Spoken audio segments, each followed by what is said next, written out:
Donc là, on est en train de parler de réfection d'hymen, on est en train de parler de quoi? Et on parle de pédophilie et de viol sur petite fille, c'est ça l'idée? Vous voulez vraiment en parler? Oui, je veux vraiment en parler, ouais. Ben oui, c'était viol. Alors, un des magistrats qui était président du tribunal de Tanger, c'était une grande personnalité, à l'égal de mon père, qui était le médecin-chef de la province. Mettez-vous devant le micro, Gérard. Oui, la médecine, c'était mon père qui l'a dirigé, qui chapeautait tout.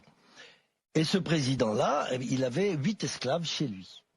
Des petits esclaves de 8 ans à 13, 14 ans. Et il les violait quand il voulait. Voilà. Et quand il faisait trop mal et tout, il appelait mon père. Quand il y avait des points de suture à faire, il appelait mon père. Mon père venait... Ah oui, mon père venait lui-même personnellement pour que les infirmiers et tout ne le sachent pas. Donc c'est mon père qui s'en occupait. Mais à contre-cœur, mais il était bien obligé. Mais là sur ça, justement, précisément, les temps ont changé. Ah, au Maroc, je suis pas sûr. Hein. Ah non? Oh non, ah non.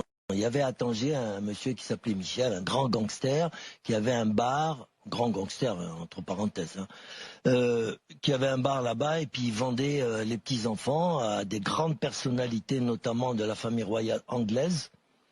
Et parce que le prince Moulay Abdellah, qui était frère du roi Hassan II, était aussi homosexuel et pédophile.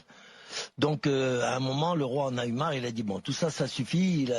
Il a renvoyé son propre frère, qui avait violé 6 enfants et qui les avait fait tuer à Rabat, d'accord. Il l'a viré du Maroc et il s'est installé en Belgique. Le Moulay Abdellah, qui est mort du sida. Et donc, à ce moment-là, Hassan II a voulu faire un grand nettoyage. Et il a mis ce grand gangster en prison, il l'a expulsé du Maroc et tout et tout. Il y a eu un nettoyage, mais il y a toujours eu des remplaçants, bien sûr. Et il y en aura toujours. Il y a toujours eu des remplaçants, bien sûr. Et il y en aura toujours.